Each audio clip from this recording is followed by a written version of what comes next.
안녕하세요. 바보들을 위한 고전 그리스어 공부 시간이고요. 오늘은 내가 이름을 안 썼네? 여러분들이 이제 제 이름에 관심이 없을 수도 있어요. 저도 솔직히 제 이름에 관심은 없는데, 아무래도 이게 한번 쓰기 시작하니까 계속 써야 될 것 같은 느낌이 들더라고요. 이게 약간 강박증이 생겨서, 저는 인하대학교 철학과 학부생 박경이고요. 어쨌든, 그래서 오늘은 1단계에서도 28번째 시간이에요. 그래서 이제 오늘은 부정사에 대해서 배워보도록 하겠습니다. 근데 이제 그 부정사에 대해서 배운다고 하는 거는 여러 가지가 있을 수 있죠. 이제 부정사 몇 개를 좀 형태를 배울 수도 있고요. 해석을 배울 수도 있고, 애초에 부정사가 뭔지에 대해서 생각을 해볼 수도 있죠. 그래서 그런 것들을 다 오늘 한번 말을 해보도록 할게요. 먼저 여러분이 생각을 해야 되는 게 뭐냐면, 부정사라는 게 도대체 뭔지를 생각을 해봐야 돼요.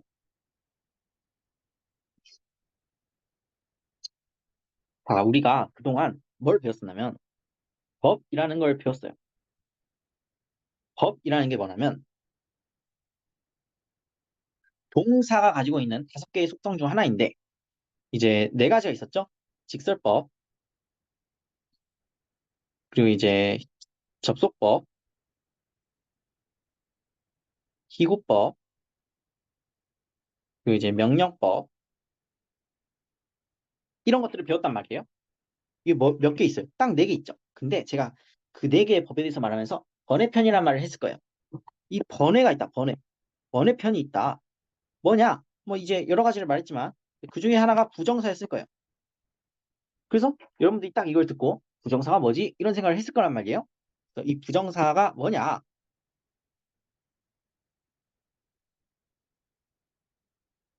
이제 영어로는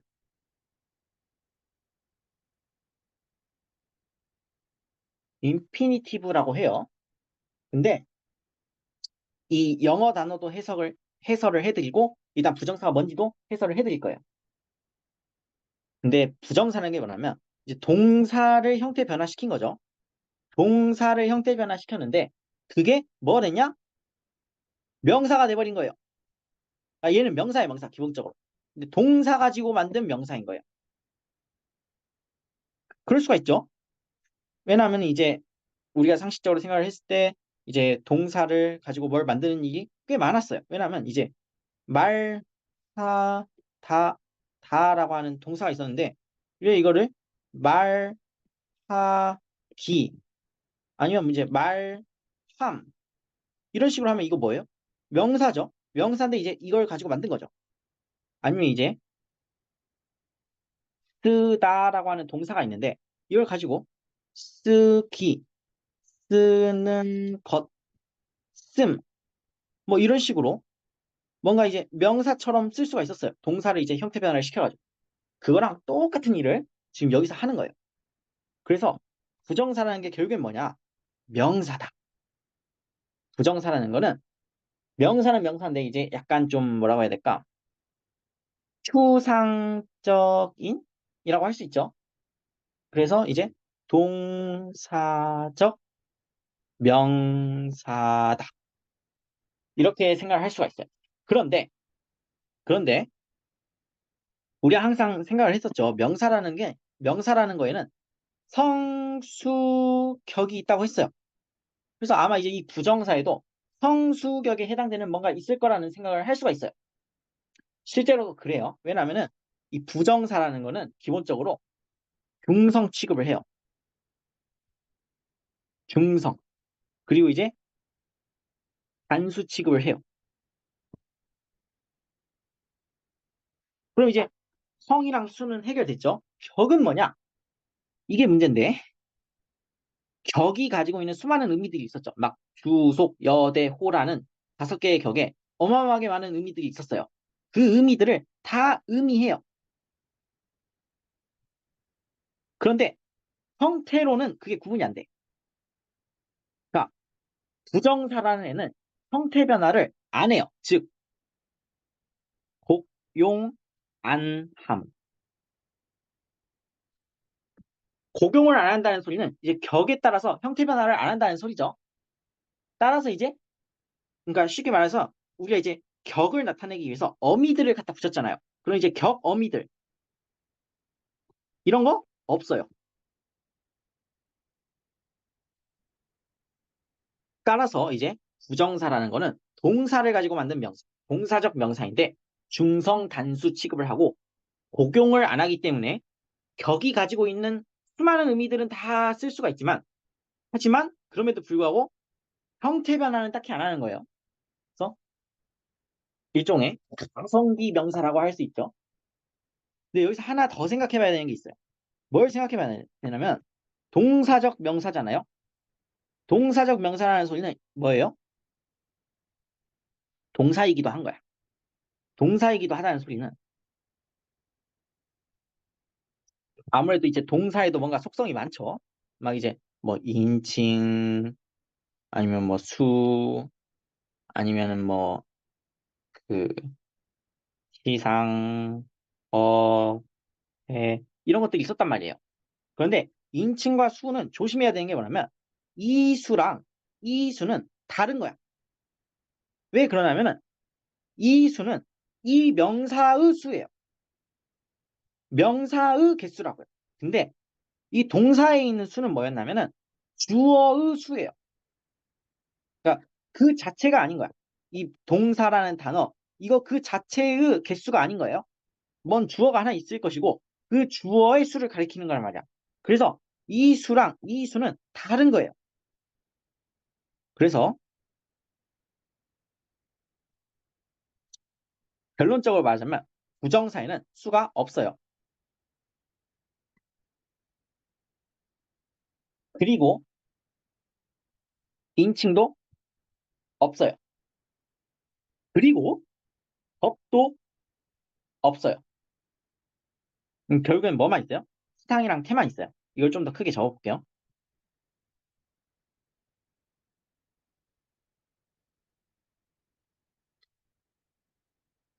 그런데 우리가 지금까지 배운 게 되게 많았어요. 뭐가 있었냐면 이제 그,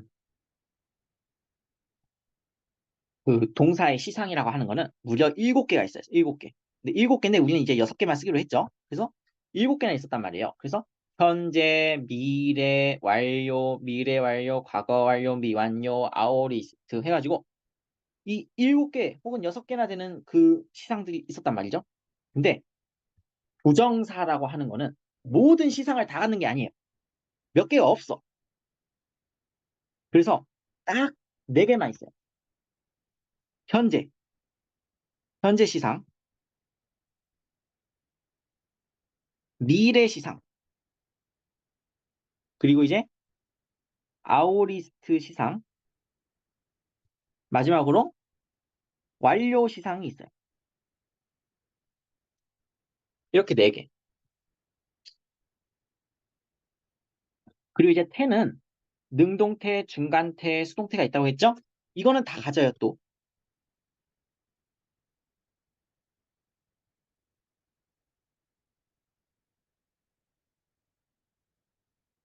다만 이제 여러분들이 주의할 거는 아, 이 지금 그 부정사의 시상이라고 하는 거는 딱 4개밖에 없구나. 현재, 미래, 아오리스트 완료구나. 다시 말해서 뭐가 없는 거예요? 지금 일단 보면은 그 미완료 없죠. 과거 완료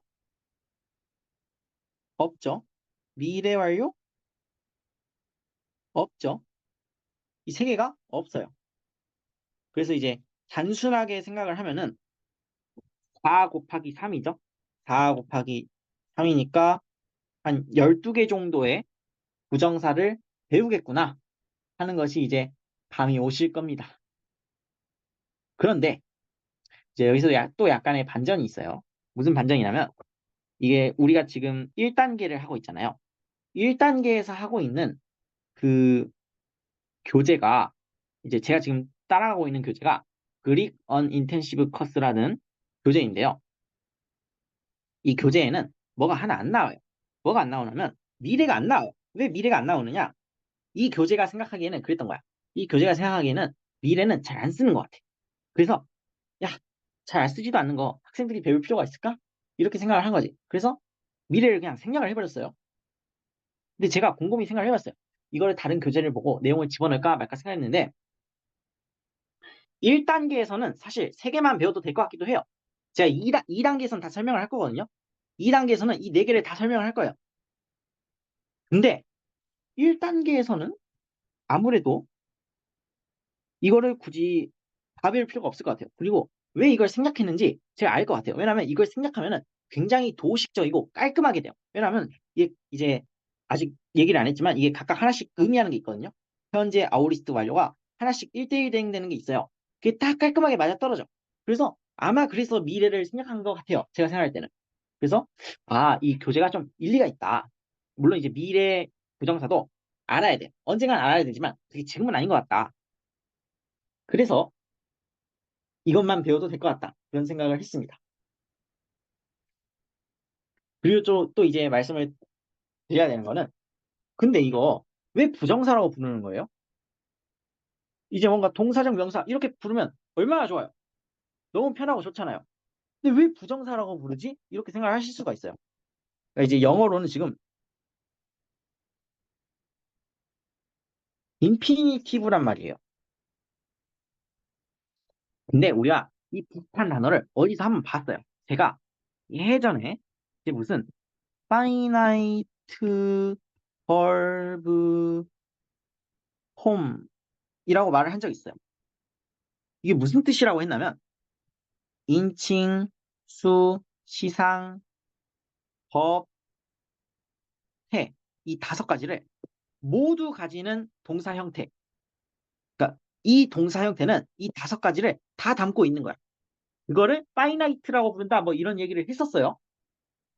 더 구체적으로 말을 하자면 이 파이나이트의 더 정확한 정의는 인칭과 수가 있는 걸 의미해요. 인칭, 그러니까 이제 person이죠. 수, 넘버죠. 이게 존재하는 거야. 이 동사 형태가 이 person과 넘버에 따라서 달라지는 거야. 그것들을 이제 파이나이트라고 해요. 왜냐하면 이게 이 인칭과 수에 의해서 동사의 의미가 특정한 그 의미로 제한이 됐거든. 그래서 이거를 이제 마치 이제 유한 느낌이 나죠. 이제 유한 이런 느낌이 들죠. 그래서 그렇더라. 아니면 이제 뭐 약간 정의 뭐 그런 느낌이 들죠. 근데 이제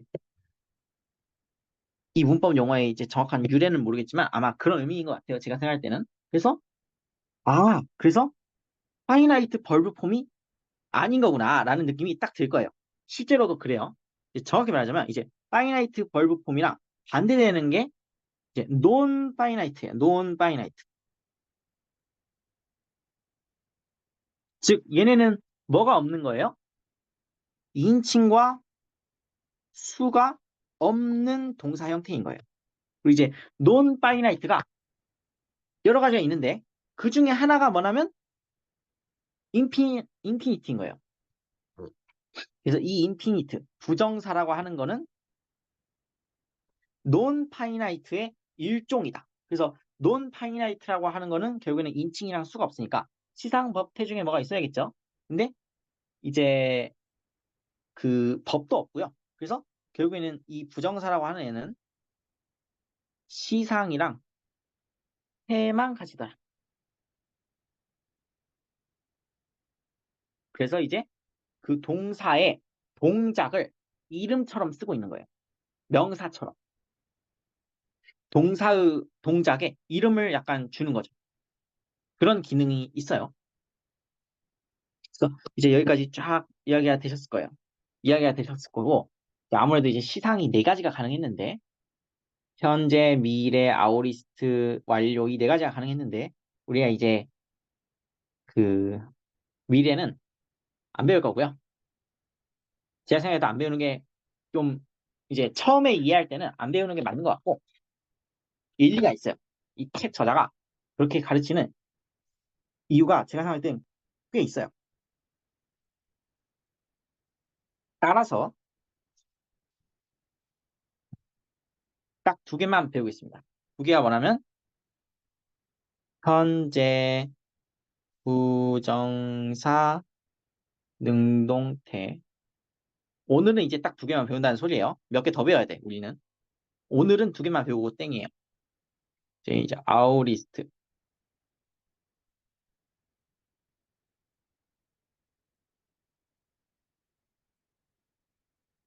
얘네 두 개를 어떻게 만드냐? 사실 그 포맷은 항상 똑같아요. 왜 그러냐면 어쨌든 얘도 동사 형태 변화를 맞거든요. 그래서 우리가 아는 그, 그 포맷을 그대로 따라가면 돼요. 그래서 근데 문제는 이게 부정사인 걸 주의해야 돼. 그래서 직설법이 아니에요. 직설법이 아니라는 소리는 우리가 무슨 생각까지 할 수가 있냐면 직설법 중에서 과거 시간인 애들이 있었죠. 그러니까 우리가 제2 시상이라고 부르는 애가 있었죠. 얘네들은 뭘 가진다고 했냐면 어간 연장을 가진다고 했죠. 근데 지금 부정사잖아, 부정사. 그럼 이걸 가지겠어요? 아니겠죠? 우리가 거기까지 이제 생각이 쓱 다 있어야 돼요.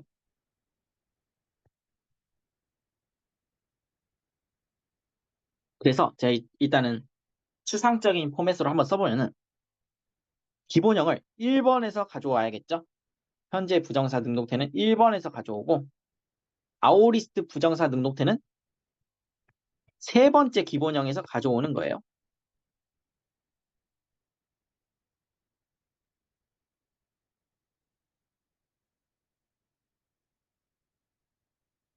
이제 우리가 여기다가 뭔가 작업을 해줘서 그 어간을 만들어야 돼요. 어간을 만들어야 되는데 한 가지 주의해야 되는 건 지금 이 기본형 3에는 어간 연장이 있어요. 그래서 일단 현재 부정사 능동태 같은 경우는 이 상태에서 이제 오메가를 쓱 제거해주면 돼요. 그리고 이제 세 번째 기본형 같은 경우에는 맨 끝에 뭐가 있다고 했냐면 알파가 있다고 했죠. 이 알파를 쓱 제거해주면 돼요. 근데 한 가지를 더 해야 어떤 한 가지를 더 해야겠어요? 어간 연장 있죠. 어간 연장. 이것도 이제 쓱 해줘야 돼요. 그러니까 예를 들어 두 가지 경우가 있을 수가 있어요. 다음으로 시작하는 어간이 있을 수 있어요. 얘는 어떻게 하면 돼요? 지금 엡실론이 이렇게 붙어 있을 거란 말이야. 얘를 갖다가 쓱 날려버려서 없애버리면 되겠죠?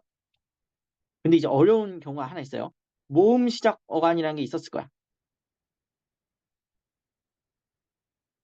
그 경우에는 수많은 이제 경우의 수가 있었어요. 뭐 예를 들어 뭐 알파가 에타가 되고 아니면 이제 뭐 오미크론이 뭐 오메가가 되고 무슨 이제 뭐 오이가 오메가 이오타 밀첨자가 되고 뭐 이런 경우가 있었을 거야. 그러면 얘네들은 어떻게 하냐면 이 연장이 돼 있는 상태에서 얘를 이렇게 다시 역주행하는 거예요. 역주행. 그래서 예를 들어 뭐 에타가 있으면은 그걸 알파로 바꾸고 오메가가 있으면은 뭐 오미크론으로 바꾸고 오메가 이오타가 있으면 이제 그 오이로 바꾸고 이런 작업을 해주는 거죠. 해주는 건데 사실 여기서 이제 우리가 약간 머리를 굴리면은 꿀팁이 있죠. 무슨 꿀팁이냐?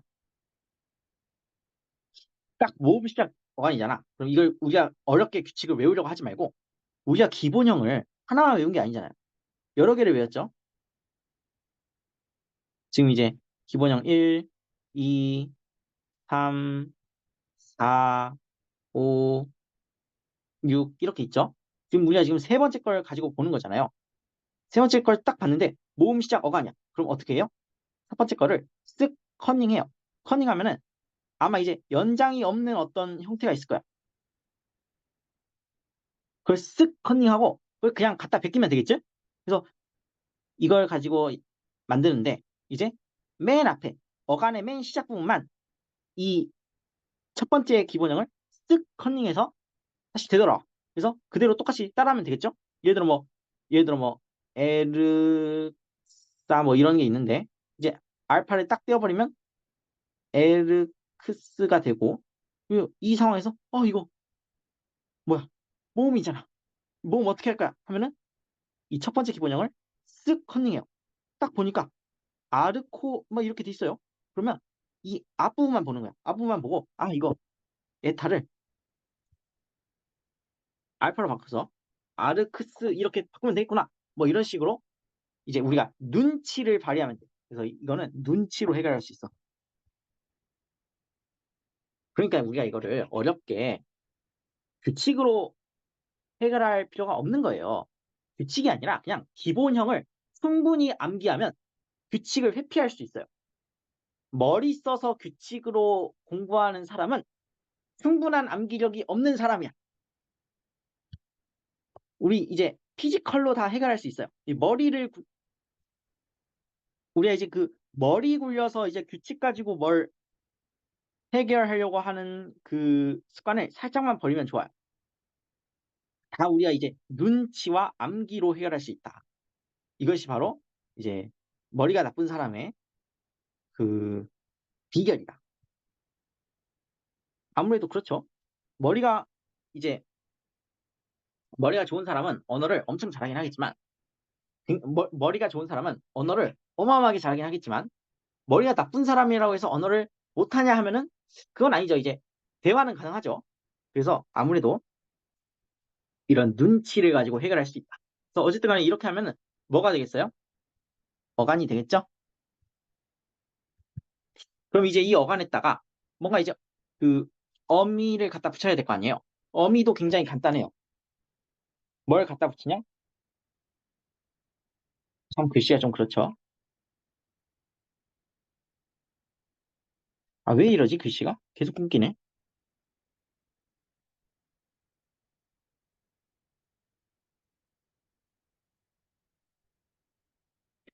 애인을 갖다 붙여주면 돼요. 그리고 아이를 갖다 붙여주면 돼요. 애인, 아이, 얘네들을 갖다 붙여주면 끝이다. 근데 이제 우리가 이제 또 생각을 해줘야 되는 게 뭐냐면은 악센트에 대해서 좀 생각을 해줘야 돼. 악센트가 중요하죠. 그 기본적으로 이제 그 현재 부정사 능동태라고 하는 것의 악센트는 우리가 사실 평소에 붙이던 대로 붙이면 되거든요. 이건 사실 큰 문제가 안 돼요. 이거는 그냥 우리가 평소에 붙이던 대로 붙이면 되는 거야. 그래서 이건 큰 문제가 안 돼. 근데 이제 이 아이가 약간 문제가 될 수가 있어요. 얘는 악센트가 무조건 페널티에다 갖다 붙여요. 그런데 여기다 플러스 알파 해가지고 이 I 있잖아요. 이게 맨 마지막 아니야. 이 울티마 아니야. 얘를 이제 짧은 걸로 취급해요. 이 악센트 규칙을 좀 기억을 해주면 좋습니다. 그래서 반드시 악센트를 페널티에다 갖다 붙이고요. 그리고 이 I라고 하는 애는 짧은 걸로 취급하는 거예요. 이것만 지켜주면은 이제 제가 생각할 때는 큰 문제가 없어요. 그리고 뭐 딱히 더 설명해야 되는 게 제가 생각할 때는 없는 것 같아요. 사실 이제 그 문제가 하나 있는데 이것도 약간 썰 같은 게 좀 필요해요. 왜냐면은 사실 이게 그 현재 부정사 능동태 같은 경우는 애인이라고 하는 걸 붙였잖아요. 근데 이 애인이라고 하는 게 사실은 원래는 막 뭐가 많아. 그래서 뭐 에타에다가 뭐 n을 갖다 붙여가지고 얘를 막 축약을 해가지고 하니까 뭐 애인이 됐다 뭐 해서 그런 뭔가 썰이 있어요. 언어학적인 썰이 있단 말이에요. 근데 제가 생각할 때 이 썰은 별로 좋지 않아요. 왜냐하면 이제 언어학적으로 막 이걸 파고들 수가 있단 말이에요. 우리 앞으로 이제 부정사의 그 뭐냐 부정사의 어미들에서 많이 배울 텐데 막 뭐 에스타이 뭐 이런 그 부정사 어미도 있거든요. 근데 얘도 막 뭐 다시 이게 엡실론이랑 스타일을 합쳐서 뭐 어쩌고저쩌고 뭐 이런 식으로 설명이 있는데 제가 생각할 때는 그거 너무 어렵고 솔직히 말해서 몰라도 돼요. 악센트 붙일 때 가끔씩 알아야 될 때가 생기긴 해요. 가끔씩 알아야 될 때가 생기긴 하는데 엔간하면 쓸 데가 없어요. 그래서 우리가 너무 이거를 복잡하게 그 따지려고 하지 말고 그냥 하나만 생각을 하자고요. 현재 부정사 능동태는 A인, 아우리스트 부정사 능동태는 I, 그리고 이제 당연히 이제 1에서 가져오는 거고, 얘는 이제 3에서 가져오는 거고, 1 같은 경우에는 이제 O를 쓱싹 해주면 되고, 3 같은 경우에는 R을 일단 쓱싹 해주면 되고, 거기다 플러스 해가지고 약간의 눈치를 발휘해서 어간연장을 쓱싹 해주면 된다. 이건 이 어간연장 쓱싹 하는 거는 눈치를 발휘해서 다른 기본형이랑 비교를 해보면 우리가 금방 눈치를 챌 수가 있단 말이에요. 그렇게 해주면 된다. 여기까지는 뭐 이제 잘 된 것 같아요. 문제는 여기서 끝나면 안 되죠. 뭘 해줘야 돼요? 항상 해석을 해줘야 돼. 해석을. 이게 도대체 무슨 뜻이냐? 해석을 해줘야 되는데 제가 그런 말을 했던 것 같아요. 뭐 그 시상이라고 하는 애는 시간이 있고요. 상이 있어서 어쩔 때에는 시간이랑 상을 둘 다 필요로 해요. 그런데 어쩔 때는 상만 해석할 때 들어갈 때가 있어요. 그때가 바로 지금이에요.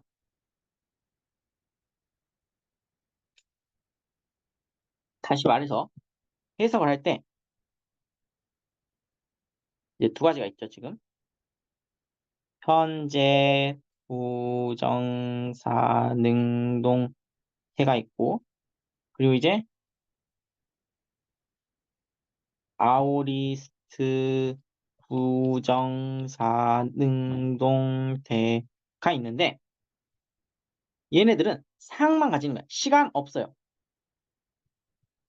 시간이 없어요. 상만 가지는 거야. 상만 가지는데, 또 한 가지 이제 그 생각을 해야 되는 게 있어요. 뭐냐면은,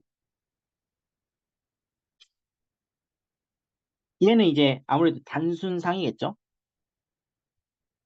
그런데 얘는 우리가 현재라고 하는 시상은 원래 세 가지가 있다고 했어요. 단순, 진행, 반복. 세 가지가 있다고 했는데 세 가지 중에 쓱쓱쓱 지우고 두 개만 있어요. 그러니까 이제 진행이랑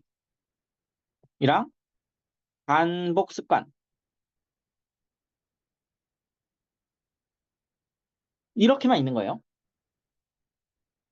그래서 보통 이런 식으로 해석을 하면 된다. 그런데 그런데 사실 제가 지금까지 말한 거는 구라예요. 왜 구라냐? 시간이 사실 있어요. 시간이 사실 있어요. 이게 항상 있는 건 아니거든요. 항상은 아닌데 가끔 이 시간, 그러니까 이제 현재 시간의 의미가 있을 때가 있어요. 있을 때가 있어. 근데 왜 이렇게 말을 했냐? 지금 이 제가 쓰고 있는 책이 그릭 인텐시브 커스인데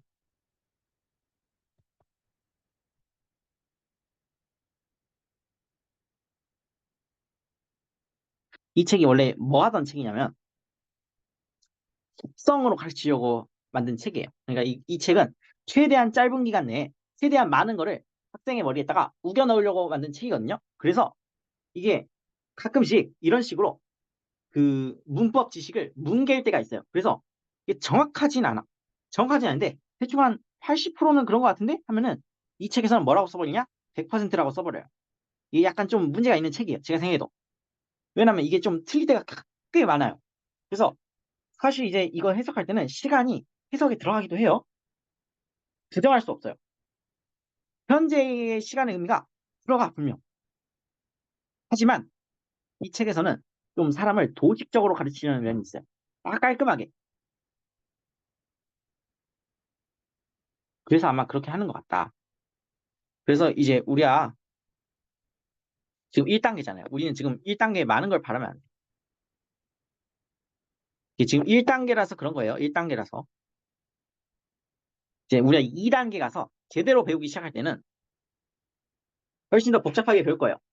이게 항상 시간의 의미를 가지는 거는 아니다. 하지만 시간의 의미를 가질 때도 있다. 그리고 항상 상의 의미를 가진다. 근데 그 상의 의미는 진행, 반복 습관이에요. 단수는 없어요. 그렇다. 반면에 이제 아우리스트 같은 경우에는 얘기가 이제 조금 달라요. 왜 조금 다르냐면은 아우리스트라고 하는 애들은 아무래도 이제 좀 더 단순의 의미가 강해요. 굉장히 강해요. 그래서 단순상이라는 의미를 강조하는 그 아우리스트다. 그 아우리스트에서 시간은 생각하지 않는다.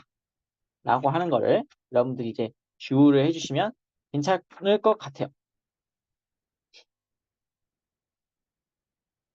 여기까지 이제 말을 했고요. 이제 또 이제 제가 이렇게 말을 했으니까 약간 고백을 할 때가 온 것 같기도 해요.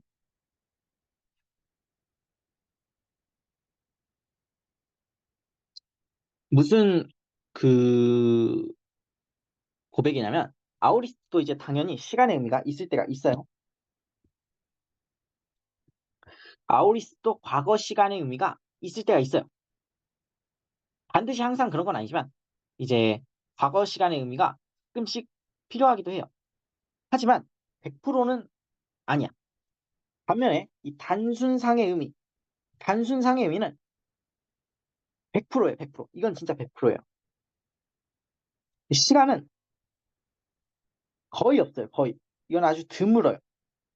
약간 레어해요. 이것도 마찬가지예요. 현재도 이제 시간의 의미는 레어하다. 그래서 어쨌든 지금 우리가 1단계를 하고 있다고 했어요. 1단계 를 하고 있기 때문에 시간의 의미가 레어하고 다만 한 가지는 주의할 필요가 있죠. 지금 현재에서 빠진 게 있죠. 하나.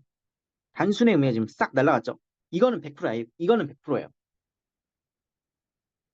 항상 이거를 주의하면 좋다. 여기까지 말을 했고 이제 또 말을 다 한 것 같죠? 제가 악센트 규칙 말했나? 악센트 규칙은 단순했죠. 이제 현재 부정사 능동태 같은 경우에는 이제 슬슬 이거 한국어로 쓰기가 귀찮네요. 현재 부정사 능동태 같은 경우에는 당연히 이제 회귀적 악센트를 써요. 그리고 이제 당연히 뭐 이제 일반적 악센트 규칙도 들어가겠죠. 그런데 이제 그 아우리스트 부정사 능동태 같은 경우에는 I라고 하는 애를 짧은 걸로 취급하고요. 그리고 나서 이제 페널트 무조건 페널트에다가 악센트를 찍는다. 라고 이렇게 딱 정리를 할 수가 있습니다. 그래서 이제 우리가 이렇게까지 쫙 봤으면은 아무래도 그 비교를 해봐야 돼. 비교를. 직접 예시를 들어서. 예를 들어 우리가 할 수 있는 게 이게 있죠. 하이데우 오라고 하는 너무 많이 봤던 가르치다라는 동사가 있죠. 얘 우리가 이제 기본형을 몇 개 쓸 수가 있어요. 하나, 둘, 셋, 넷, 다섯, 여섯 이렇게 쓸 수가 있죠. 그중에 이제 우리가 뭘 가지고 만들냐면 첫 번째 거랑 세 번째 거를 가지고 만들어요. 그래서 첫 번째 거는 하이데우 오였고 세 번째 거는 에가 받고 에파이데우 사였죠. 그래서 우리가 이걸 딱 가지고 오는 거예요. 그래서 이제 오를 없애버려요. 여기 같은 경우에는 r을 없애버려요. 그리고 여기 같은 경우에는 뭐도 없애냐면은 어간 연장도 없애요. 어간 연장도 없애는데 이제 이 어간 연장 없애는 게 좀 헷갈리면은 앞에 있는 걸 쓱 눈치 있게 보라고요. 눈치 있게 보니까 뭐가 없어졌어요? 엡실론이 없어졌죠. 그럼 그렇구나 하고 엡실론을 그냥 갖다 없애보면 되겠죠. 그렇게 해서 결과물이 뭐냐면은 하이데우가 나오고 이제 에가 없어졌죠. 지금 하이데우스까지 나오죠. 하이데우스 여기다가 뭘 갖다 붙이면 된다고 했냐면 애인을 갖다 붙이고 아이를 갖다 붙이면 된다고 했어요. 그런 다음에 이제 뭘 하라고 했냐면 현재 능동태 부정사는 지금 회귀적 악센트 규칙을 따르면 된다고 했으니까 쓱 하면 되겠죠? 반면에 이제 그 아우리스트 부정사 능동태 같은 경우에는 무조건 페널티에다 갖다 붙일 건데 페널티 때 갖다 붙이는 대신 I라고 하는 애는 짧은 거 취급을 한다고 했으니까 우리가 이제 이렇게 될 거예요. 여기까지 됐어요. 이제 우리가 이걸 해석을 해야 돼. 해석. 해석은 이제 이 동사를 이제 일종의 이제 명사로 바꿔주면 되겠죠? 또 명사로 바꿔주면 어떻게 되냐면 아무래도 이제 가르치기가 되겠죠? 가르치기 아니면 가르치는 것이 되는데 여기서 우리가 주의해야 되는 건 아무래도 이제 진행, 반복, 습관상은 여기다 이제 강하게 넣어주는 거예요. 여기는 이제 단순상을 강하게 넣어주는 거야. 그래서 둘 다 이제 가르치기라고 할 수가 있어요. 가르치기 아니면 가르치는 것, 가르침이라고 하는 거고 여기도 마찬가지인데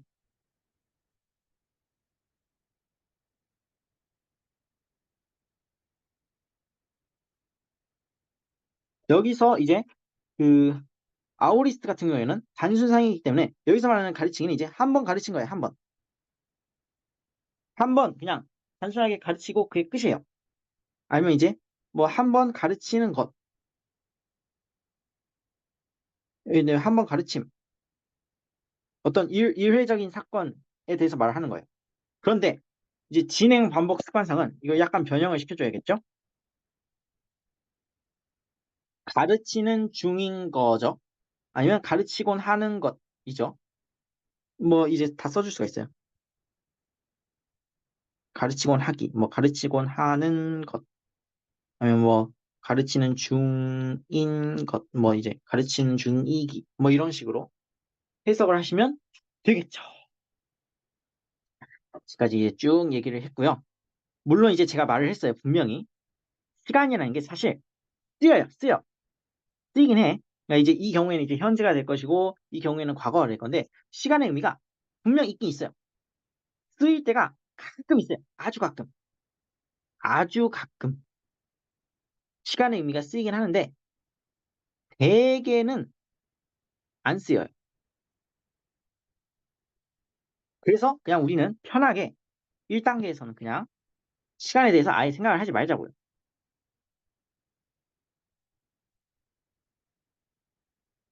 그래서 이렇게 외우면은 장점이 있습니다. 이제 여기까지 설명을 했고 그 다음에 어디 보자. 설명을 다 했고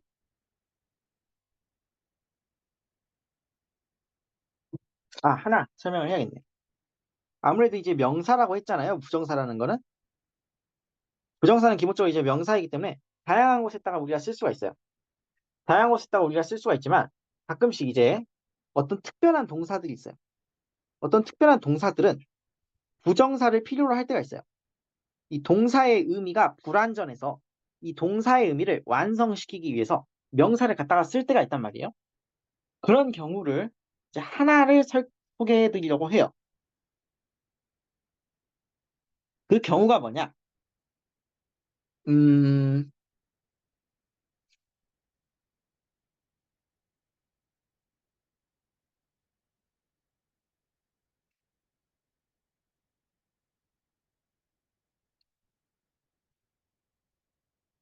이거는 그냥 일종의 구문이라고 생각하시는 게 편할 것 같아요. 이런 동사가 있습니다.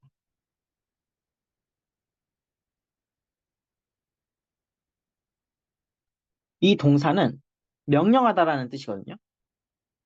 명하다. 아니면 뭐 명령하다. 뭐 어떤 강제하는 거. 그런 뜻이 있거든요. 그런데 우리가 이제 상식적으로 생각을 해봅시다. 아무래도 뭔가 명령을 한다는 소리는 이 명령을 하는 주체가 있을 거 아니에요. 그러니까 이제 주체가 있겠죠. 그리고 이제 이 주체가 누군가에게 이제 명령을 내리겠죠. 그 명령 대상이 있겠죠. 그리고 이제 또 뭐가 있겠어요? 뭘 명령하는지 그 명령 내용이 있을 거 아니에요. 그래서 주체는 아무래도 이제 주어의 가능성이 크겠죠. 능동태라면 아마 주어가 명령을 할 거예요. 그리고 이제 대상을 뭘로 표현할지가 이제 약간 미치수죠. 내용도 약간 미치수죠. 그래서 이거에 대해서 지금 생각을 하려는 거예요. 여기다 이제 각각 한 위치를 다 정해줘야지 이게 아마 이제 완전한 어떤 하나의 의미의 문장이 될 거란 말이에요. 그래서 이제 그,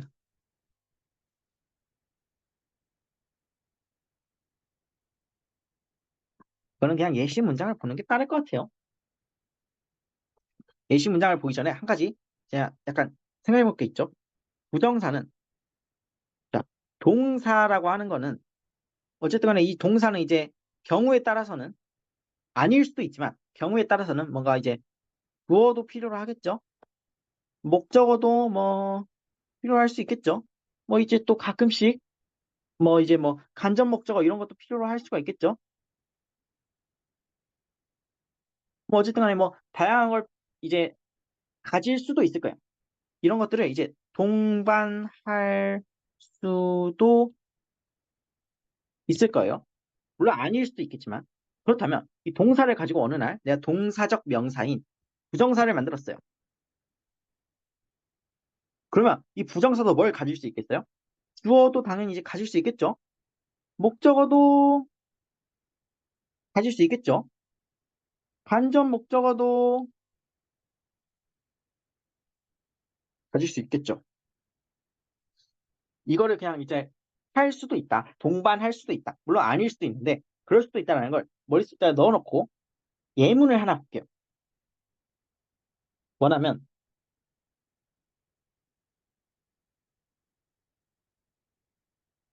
돈,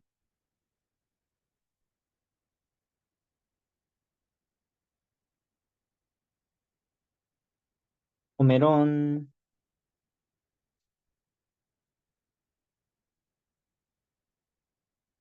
벨레웨테, 돈,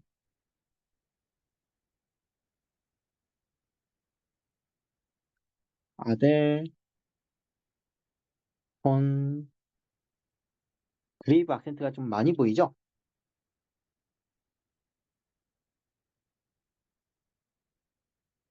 바이데오 에인 하고 이렇게 딱 마침표를 찍어줬어요.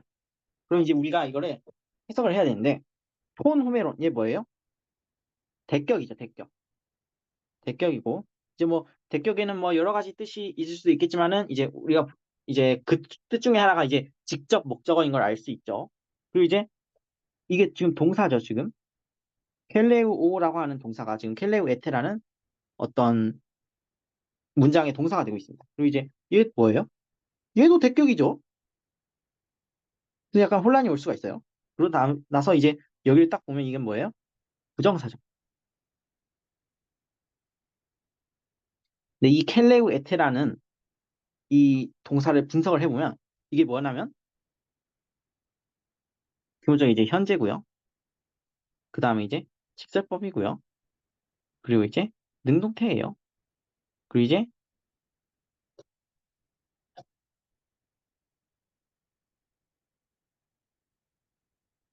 이인칭이고요. 그 다음에 복수. 따라서 이제 이걸 뜻을 이제 쓰면은 이제 뭐 여러 가지 뜻이 될 수 있어요. 너희는 명령, 음, 명령한다일 수도 있고, 명령하는 중이다일 수도 있고, 명령하곤 한다일 수도 있죠. 뭐 여러 가지 뜻을 우리가 선택할 수 있지만 저 같은 경우는 이제 그냥 명령한다라고 할게요. 너희는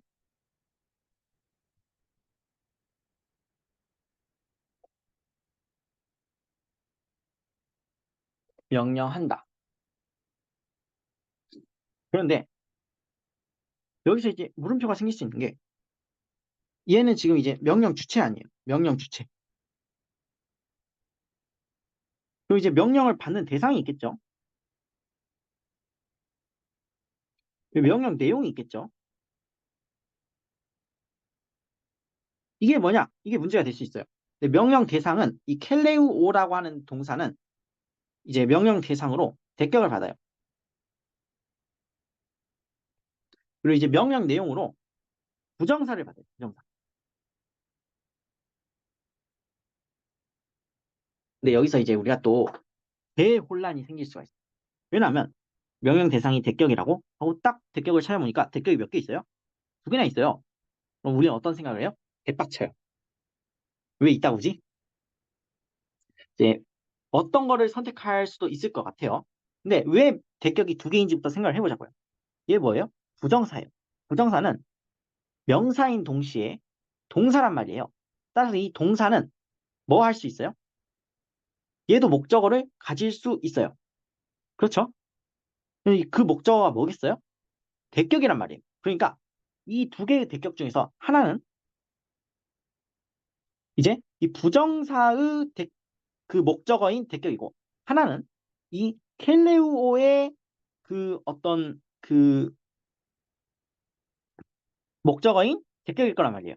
물론 이제 그게 뭔지 우리는 선택을 이제 여러 가지를 할 수가 있을 것 같아요. 어떤 놈이 어떤 놈의 그 걸리는 대격인지. 근데 이제 이 경우에는 이제 제가 그냥 어떤 임으로 그냥 하나를 정할게요. 호메로스라고 할게요. 그냥 명령 대상이 호메로스였다고 할게요. 문맥을 보니까 이게 호메로스였어. 그럼 이 딱 정했죠. 그래서 너희는 호메로스에게 명령을 한 거죠. 그러니까 이게 대격이라는 게 직접 목적어잖아요. 직접 목적어는 우리가 관행적으로 이제 뭐뭐을 이렇게 번역을 했지만 이게 아무래도 이제 그 외국어랑 한국어랑 딱 맞아떨어지냐 하면은 그렇진 않아요. 그래서 이게 목적어지만 이게 번역을 하다 보니까 이제 뭐뭐에게가 됐어요. 그래서 너희는 호메로스에게 명령한다. 뭐라고 명령했냐? 파이데우 애인이죠. 이거 지금 뭐예요? 현재잖아요. 현재.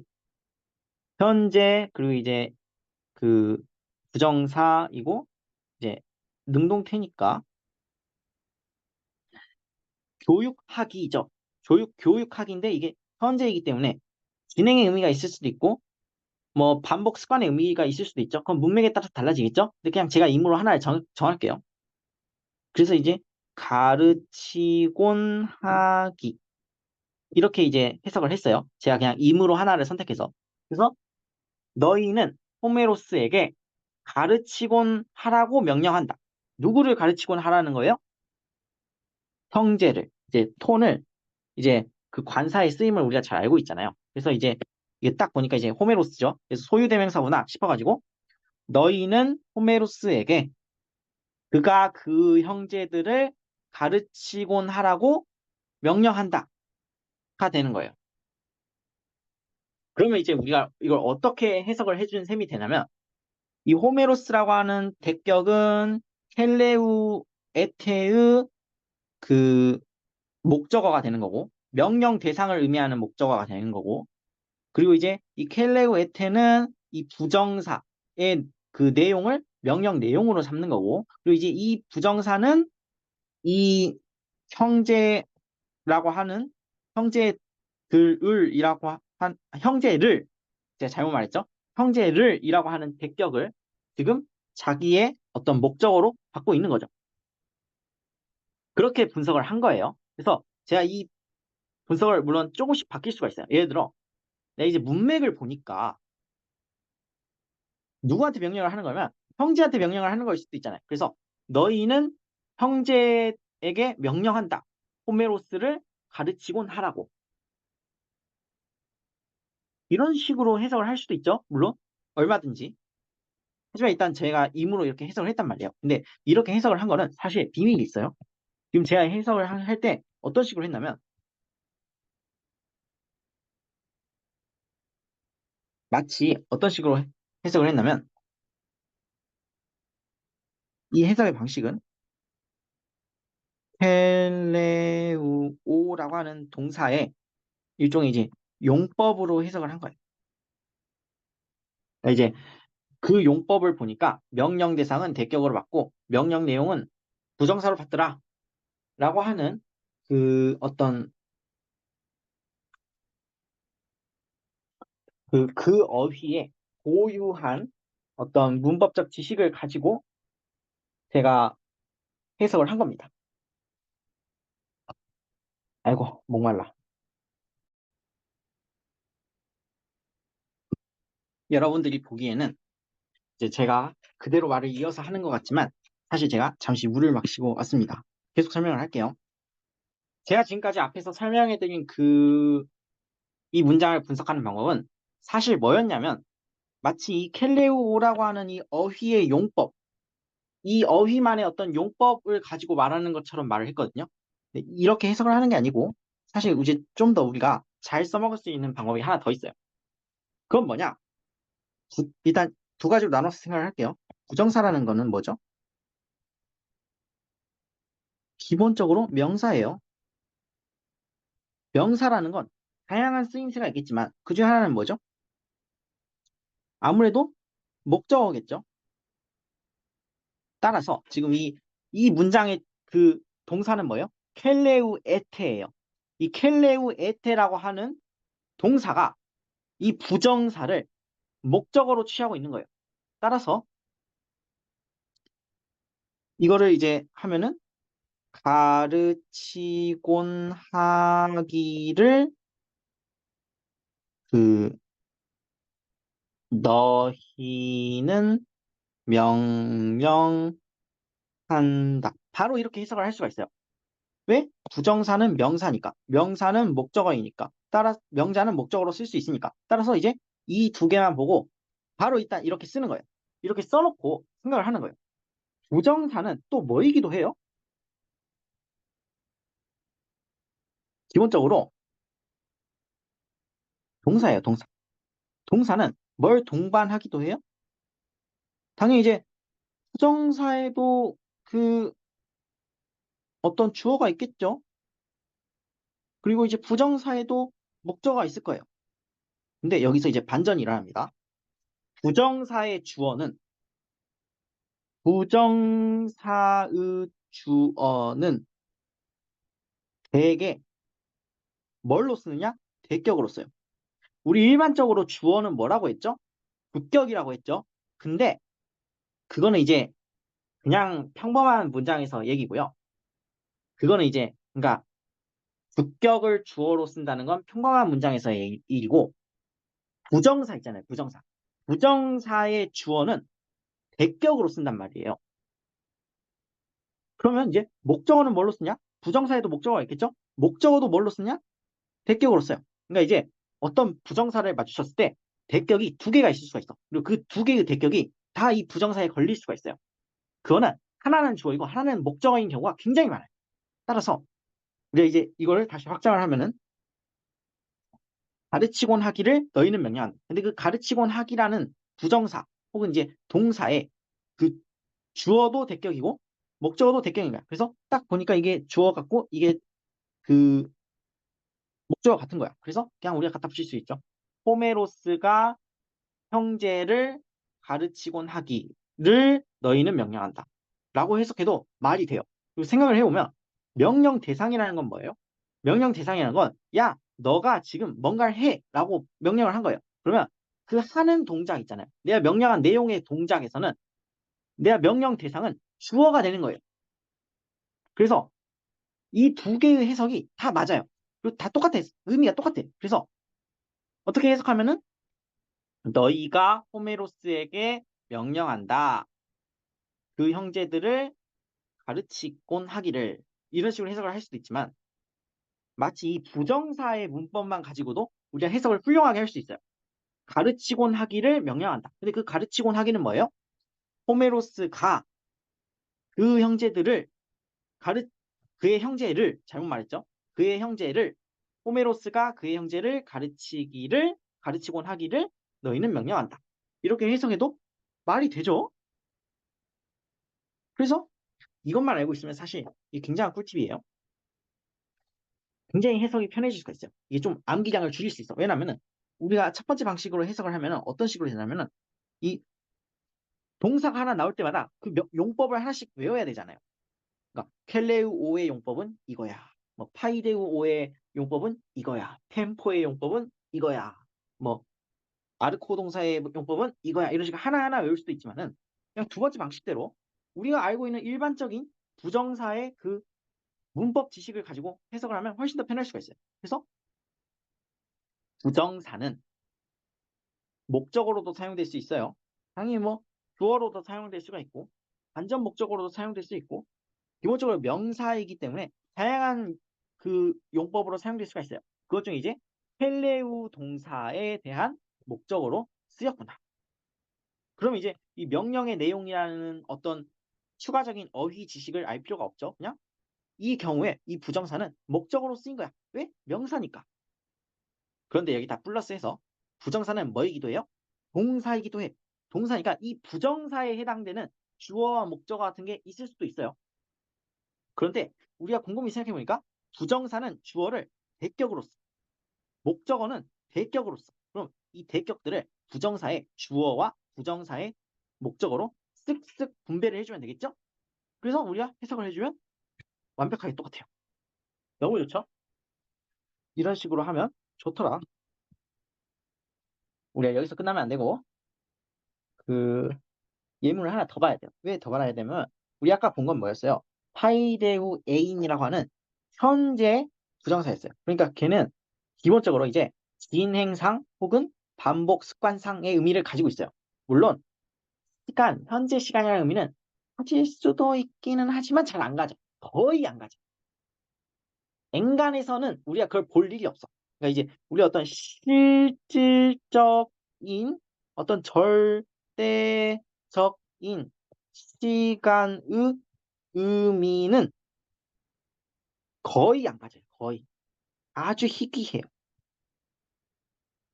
그러니까 엔간에서는 우리가 그 의미를 쓸 일이 잘 없는데 그래도 이게 우리가 안 가진다라고 말할 수는 없는 건 그런 경우가 있긴 있기 때문에 그래서 그렇게 말씀을 드린 거예요. 그럼 우리가 뭐랑 비교를 해야겠어요? 상이 다른 애랑 비교를 해야겠죠. 다르게 말하자면 이제 우리가 딱 배운 게 두 개밖에 없으니까 현재는 아무래도 이제 진행 반복 습관상이었다면 이제 단순상인 애를 한번 봐야겠죠. 똑같은 문장을 가져오는 거예요. 톤, 오메론, 그 다음에 이제 엘레우에테 뭐 여기까지 똑같죠. 그 다음에 이제 톤, 아델, 폰, 악센트를 여기죠. 그 다음에 이제 파이데우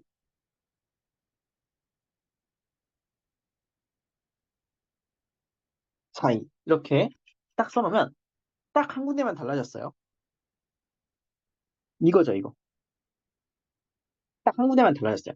이제 우리 아까 하던 것처럼 해석을 이제 두 가지 방식으로 할 수가 있겠죠. 첫 번째 이제 우리가 이 켈레우 에테라고 하는 동사의 어떤 그 어휘의 용법으로서 해석을 해서 명령 대상은 백격으로 표현을 하고 그리고 명령 내용은 부정사로 표현을 한다. 근데 부정사라는 거는 아무래도 그 부정사에도 목적어가 있을 수 있으니까 그 부정사의 목적어는 또 대격으로 표현을 한다. 그래서 열심히 해석을 하면은 너희가 호메로스에게 명령한다. 형제를 가르치라고. 이렇게 되겠죠? 근데 지금 여기서 지금 명령의 내용이 결국엔 뭐예요? 가르치라고. 이거 무슨 뜻이에요? 이 일회적인 거예요. 일회적. 한번 다시 말해서 맨날 가르치라는 소리가 아니에요. 지금 이 가르치라는 소리가 맨날 가르치라는 소리 아니에요. 지금 이거 과거의 의미 있어요? 과거의 의미는 없어요. 이거 그냥 상만 있는 거예요. 상. 단순 상.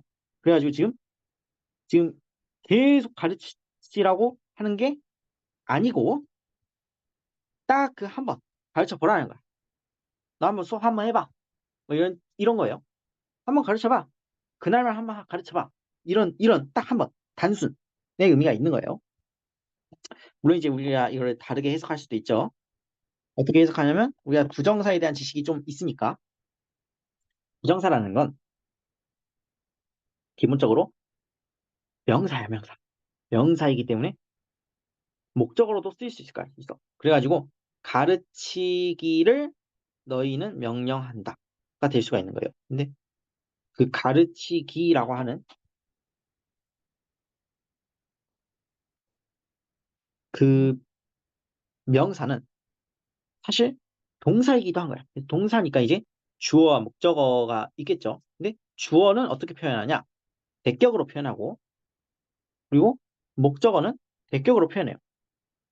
근데 지금 대격이 두 개 있으니까 선택은 우리 마음이죠. 이걸 선택할 수도 있어요. 형제가 호메로스를 가르치기를 명한다. 근데 이 가르친다는 건 뭐예요? 한 번 가르친다고, 한 번. 일회적으로 그냥 단순하게 딱 한 번. 그래서 이제 맨날 가르치는 거 아니에요. 막 너의 앞으로 이제 스승이자 앞으로 너는 뭐 스승 계속 승이라고 쓰죠. 미쳤죠?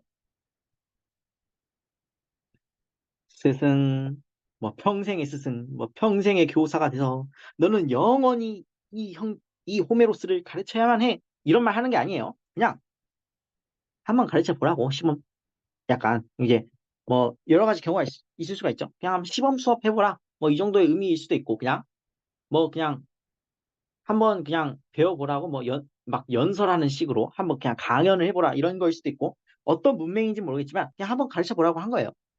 맨날 가르치지 말고 그냥 한번 가르쳐 보라고 한 거야.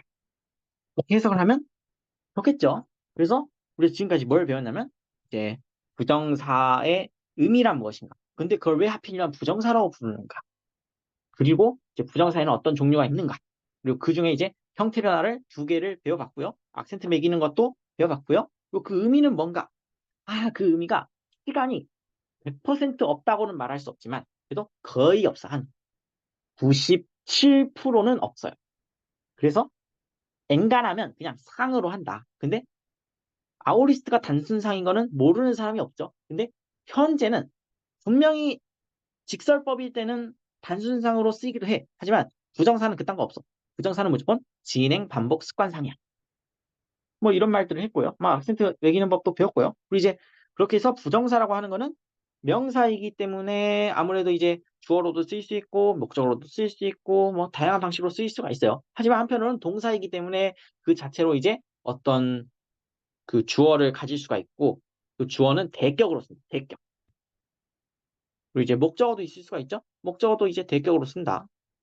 그래서 그렇게 할 수가 있고 이제 뭐 시상과 태 얘기도 했고 그리고 이제 뭐 시상은 이제 네 가지가 있는데 현재, 미래, 아오리스트, 완료가 있는데 우리는 미래는 1단계에서는 안 배울 거예요 라고 말했어요. 왜 1단계에서는 안 배우냐?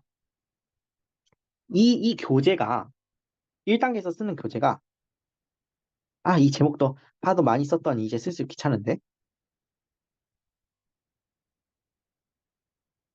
이 교재가 아주 깔끔한 도식을 원해요. 학생들한테. 아주 깔끔한 도식을 원해서 원래는 시간이라고 하는 거는 가능은 해요. 부정사에서 말하는 거예요. 부정사에서 원래 시간이라는 건 가능해. 그리고 상이라는 건 100%야, 100%. 무조건 상의 의미는 가져요. 근데 이 책은 그런 거 말하고 싶지 않아. 그래서 시간을 쓱싹 해버려.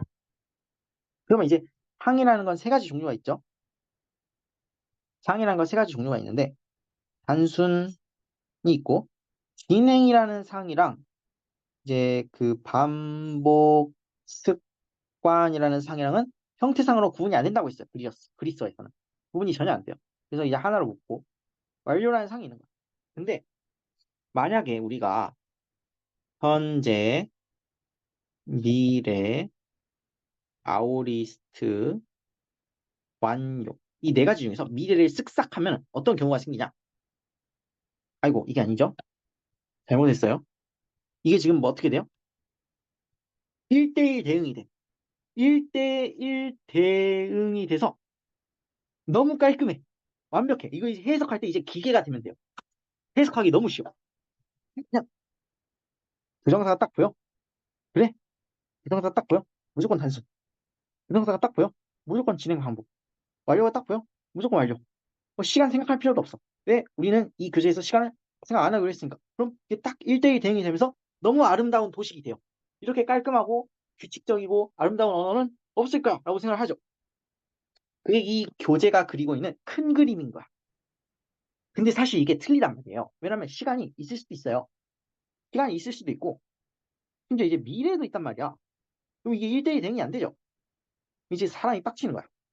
그래서 사실 진짜 그리스어는 별로 아름답지가 않아요. 하지만 우리가 지금 이 1단계에서 지금 기준으로 제가 설명하고 있는 교재는 너무 아름다운 그림을 그리고 있는 거야. 그리고 제가 생각해도 이 아름다운 그림이 처음 공부하는 사람들한테는 좋은 것 같기도 해요. 그래서 지금 제가 이렇게 설명을 하고 있는데 지금 이 교재가 지금 불화를 치고 있다. 그거를 주의를 해주시면 괜찮습니다. 그래서 부정사 얘기도 끝났고 오늘 너무 고생 많으셨어요. 정말 수고 많으셨습니다.